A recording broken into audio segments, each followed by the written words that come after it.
Bonjour tout le monde. Autant d'habitude on parle de métaux précieux, pour aujourd'hui j'ai décidé de changer un petit peu. On va parler de magie. Abracadabra.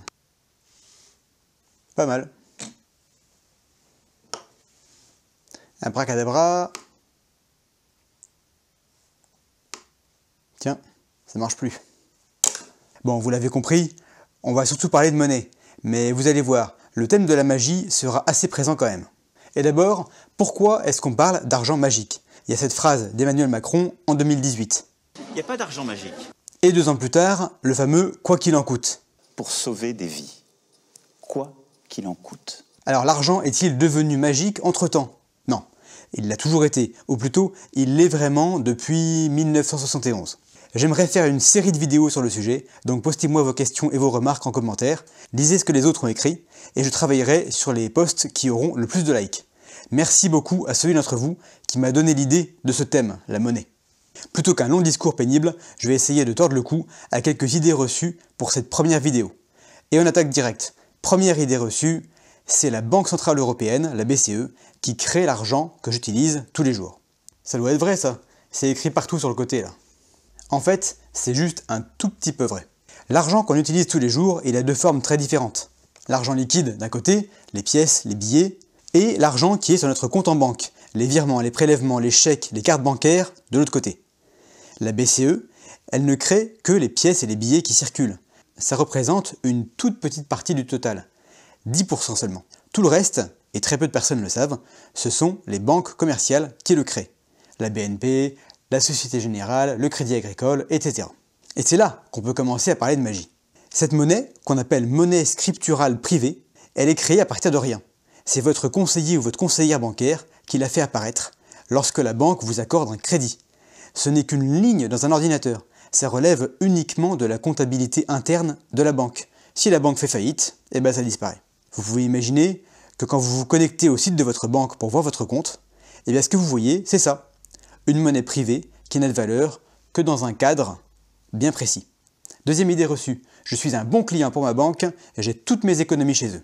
Ça, c'est archi faux. Vous êtes un bon client pour la banque quand vous payez des frais, que ce soit des frais bancaires normaux, carte bleue, frais de tenue de compte par exemple, ou si vous avez souscrit à une ou plusieurs assurances proposées par votre banque. Là, vous êtes un bon client. En revanche, si vous avez juste beaucoup d'argent sur votre compte, mais aucune assurance, et qu'en plus vous avez réussi à ne pas payer votre carte bancaire, eh bien vous êtes un poids pour la banque. Et oui, les dépôts sont un poids pour la banque depuis 2014. Quand une banque a trop de dépôts, elle est obligée de les déposer à son tour auprès de la Banque centrale. Seulement, la Banque centrale, elle applique un taux négatif sur ces dépôts. Donc votre banque, elle paye littéralement pour garder votre argent. Il y a d'ailleurs des pays comme le Danemark où ce coût commence à être répercuté sur les clients. Peut-être que ça arrivera un jour chez nous. Imaginez qu'on nous applique un taux de moins 0,5%. Vous déposez 100 € pour un an et on vous prend 50 centimes. Idée reçue numéro 3. L'argent magique n'existe pas. Alors, ça doit être vrai. Président Macron, il l'a dit en 2018 à une infirmière qui se plaignait bêtement de ses conditions de travail. En plus, Emmanuel Macron, c'est un ancien banquier, donc il doit bien savoir de quoi il parle. Bon, en même temps, il a aussi dit exactement le contraire tout au long de son discours du 12 mars 2020. Alors autant, pour vous, pour moi, pour les particuliers en général, c'est vrai, l'argent magique n'existe pas. Pour un État comme la France, ce n'est pas vrai. L'argent magique existe, et on nage dedans. Voyons un petit peu la différence de traitement qui existe entre vous et un État. Quand vous avez besoin d'argent pour acheter une maison par exemple, vous allez voir la banque. Si elle veut bien vous prêter, il y a 2 conditions que vous connaissez parfaitement. Il va falloir payer des intérêts, normal, et rembourser le capital emprunté, normal aussi. Jusque-là, ça va. Logiquement, tout le monde suit. Comme la banque ne vous fait pas confiance pour rembourser le capital à l'échéance, elle le découpe en plein de petits morceaux et elle exige chaque mois qu'une fraction de capital soit remboursée en plus du paiement des intérêts. C'est le crédit amortissable, qu'on connaît tous. Pour un État, c'est différent. Le prêteur accepte que le capital soit remboursé en une seule fois, à la fin. Donc pour un prêt sur 10 ans, l'État ne paye que les intérêts pendant 10 ans, et la 10e année, il rembourse le capital. Ça c'est la première différence, et ça allège considérablement le montant des mensualités. Deuxième différence colossale, l'État peut rouler sa dette. Qu'est-ce que ça veut dire? Eh bien la 10e année, quand il faut rembourser le capital, l'État peut emprunter à nouveau et repartir pour 10 ans de plus. Donc tant qu'il y a du monde prêt à prêter, eh bien ce cycle peut se répéter sans limite. Il n'y aura jamais que des intérêts à payer, La dette est perpétuelle de fait et ne sera jamais remboursée. Idée reçue numéro 4. Ce sont les dépôts qui font les crédits. Bah oui, ça serait logique, non? Une banque chez qui on a déposé beaucoup d'argent pourrait en prêter une partie à d'autres personnes, non? Les dépôts bancaires permettraient les crédits. C'est séduisant dit comme ça, mais rien ne pourrait être plus faux là aussi. Vous n'avez jamais vu votre compte en banque diminuer parce que votre voisin a acheté une voiture à crédit. Non. Tout l'argent nécessaire à un nouveau prêt est créé par la banque, en cliquant sur une souris. Ensuite, cet argent il apparaît au compte de celui à qui on a accordé le crédit.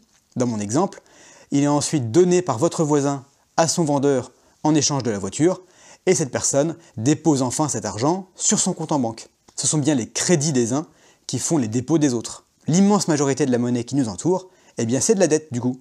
On ne s'échange pas de l'argent à longueur de journée, on s'échange de la dette. Idée reçue numéro 5, la banque emprunte pour me prêter. Ça, c'est presque faux, mais pas complètement faux non plus. J'explique. Il y a quand même une limite à la quantité de monnaie scripturale qu'une banque peut créer. Vous imaginez le bazar sinon? C'est ce qu'on appelle la réserve fractionnaire. Concrètement, une banque doit avoir en réserve, sur son compte à la banque centrale, au moins 1% des dépôts. Comme les crédits font les dépôts, à partir du moment où un prêt vous est accordé, eh bien la banque chez qui l'argent a été déposé doit ajouter 1% de la somme qui a été créée pour vous à son compte auprès de la banque centrale. Bon, alors, d'une part, cette somme elle est ridicule, 1%. Et en plus de ça, la banque peut emprunter cette somme à 0% auprès de la banque centrale. En gros, c'est ça que ça veut dire, que le taux directeur est nul. Bon, le sujet est un petit peu plus complexe que ça, je le détaillerai si vous me demandez gentiment. Vous allez me dire, emprunter à 0%, c'est facile. Du coup, en théorie, il n'y a pas de limite au montant qu'une banque peut prêter. Alors si, il y a d'autres contraintes réglementaires que j'ai pas creusées, et on arrive aux limites de ce que je sais sur le sujet. Ce sont ces contraintes qui sont plus contraignantes que les réserves obligatoires auprès de la BCE. Mais si on laisse ça de côté, en ce moment, non, en effet, la BCE ne pose pas de limite réelle. C'est logique, puisqu'elle veut faire repartir le crédit, la consommation et l'inflation en fournissant aux banques les moyens de prêter pour pas cher. Bon, vu l'inflation qu'on est en train de voir arriver, pas sûr que ça puisse rester à zéro super longtemps non plus. Idée reçue numéro 6, l'argent sur mon compte est à moi. Ça, c'est ultra faux. L'argent sur votre compte, c'est juste une ligne sur les serveurs de la banque. Alors, oui, c'est votre ligne à vous, mais c'est bien tout ce qu'on peut dire. Il y a marqué euro à la fin de votre relevé de compte, mais ça c'est juste pour que vous ne soyez pas perdu. Ce ne sont pas des euros. Les euros, c'est la monnaie centrale, rappelez-vous. Elle existe sous forme corporelle, comme le billet que j'ai dans la main, ou électronique, les comptes que chaque banque commerciale et les États ont auprès de la banque centrale. Ça, c'est les vrais euros. Tout le reste, et donc notamment ce qu'il y a sur votre compte en banque, c'est de la monnaie scripturale privée, propre à chaque banque a la sienne. Évidemment, toutes ces monnaies ont la même valeur que l'euro, vous pouvez les échanger contre des euros au distributeur, les commerçants les acceptent comme des euros, l'État les accepte comme des euros en paiement des impôts et des taxes, mais ce ne sont pas des euros, et même si c'en était, ils ne seraient pas à vous. Il ne s'agit que d'une reconnaissance de dette de la part de votre banque. Quand vous dites « j'ai 1000 euros sur mon compte », la banque elle dit pas pareil, elle dit « non, moi j'ai 1000 euros en monnaie centrale et je fais ce que je veux avec ». Mais si ce gars-là vient me voir en me demandant 1000 euros, la loi m'oblige à les lui donner. Donc oui, tant que tout va bien, vous pourrez convertir ces 1000 machins qui ressemblent à des euros, sans en être vraiment, contre 1000 vrais euros. Mais si trop de gens décident de faire comme vous, là par contre, il n'y en aura pas assez pour tout le monde. Voilà, maintenant, pour ceux qui restent jusqu'au bout, on va aller creuser encore plus loin. À quoi est-ce qu'elle ressemble, cette création de monnaie? Est-ce que c'est si grave? Après tout, c'est vrai que la monnaie est créée quand un prêt est accordé, mais c'est aussi vrai qu'elle est détruite quand le crédit est remboursé. Du coup, ça devrait s'annuler, non? Pas tout à fait. Il y a toujours plus de nouveaux crédits, donc l'argent est créé plus vite qu'il n'est détruit, donc la masse monétaire augmente. Je suis allé voir les ordres de grandeur pour vous, c'est assez impressionnant. Bien entendu, toutes les sources sont en description de la vidéo si vous voulez refaire les calculs ou tout simplement aller plus loin. Pour ça, je suis allé sur le site de la Banque de France. Il y a quelques statistiques qui sont assez exploitables. Je suis tombé sur les crédits aux particuliers. On va regarder ça dans le détail, mais gardez en tête qu'il ne s'agit que des particuliers. On occulte complètement ce qui se passe pour les entreprises. Regardez ces graphiques. Chaque mois, l'encours augmente. Que ce soit pour les prêts IMO, ici à gauche, ou les crédits conso à droite, à part pendant le premier confinement, eh bien ça augmente toujours. À chaque fois que vous voyez un trait bleu au-dessus de zéro, c'est une hausse des encours. Donc, plus d'argent prêté que d'argent remboursé. On va voir exactement de combien. En octobre, l'encours total pour les particuliers était d'un petit peu plus de 1400 milliards d'euros. Sur un an, on nous dit que la hausse est de 5,7%, ce qui représente à peu près 81 milliards d'euros. Ça c'est juste pour la France, hein. À l'échelle européenne, ça va chercher dans les 410-420 milliards d'euros annuellement, soit 34 milliards d'euros par mois. Rajoutez des entreprises et vous pouvez pratiquement doubler ce chiffre. Bon, la précision, elle n'est pas terrible, j'ai fait des calculs à la hache avec les chiffres que j'avais, mais niveau ordre de grandeur, on n'est vraiment pas loin de l'accroissement mensuel de l'agrégat monétaire M2, une cinquantaine de milliards d'euros environ par mois. Là, je le dis encore, hein, pour que tout le monde comprenne bien. La masse monétaire en zone euro augmente de 50 milliards d'euros tous les mois. Je ne parle pas de plan de relance, d'injection monétaire de la Banque centrale, d'assouplissement quantitatif, non, rien de tout ça. Hein. C'est juste la marche normale des affaires. C'est le système de monnaie-dette dans lequel nous vivons, un système où l'argent peut être créé à la demande de certains, qui comprennent comment fonctionne, ce qui, pour le commun des mortels, s'apparente clairement à de la magie. Alors, je dis pas ça pour me plaindre, moi j'aime pas me plaindre. J'aime être conscient des choses, non pas pour pouvoir pleurer que c'est injuste, ça devrait se passer autrement, mais pour pouvoir prendre, à mon tout petit niveau, les décisions et les actions les plus adaptées. Là, on vient de voir l'ampleur de la dilution qui est à l'œuvre. Mon petit billet de 20 €, à votre avis, est-ce qu'il peut conserver sa valeur dans cet océan de monnaie dont le niveau monte sans cesse? Ben non, c'est incroyable. Les chiffres sont tellement impressionnants qu'on a l'impression que les euros physiques, les seuls vrais euros que vous verrez jamais, ont une certaine rareté. Bon, vous y trompez pas, hein. Même ceux-là, ils sont faciles à imprimer. Je relativise, bien sûr, la masse monétaire augmente, mais il faut garder en tête que la masse de biens et de services qu'il y a en face, elle augmente aussi. Donc c'est pas de la dilution pure. Fin de la petite parenthèse. Depuis tout à l'heure, j'ai ici devant moi de l'argent non magique.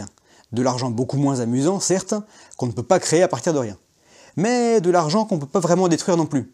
De l'argent qui a donné le nom argent à l'argent il y a des siècles de ça. Et bien sûr de l'or, la réserve de valeur par excellence. Impossible à imprimer, lui aussi.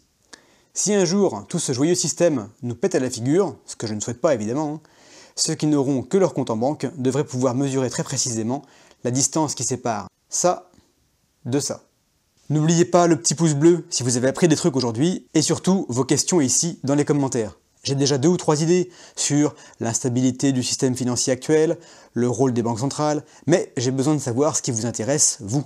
On se retrouve pour la prochaine vidéo, et d'ici là, soyez prudents dans vos investissements, mais n'oubliez pas de rester curieux.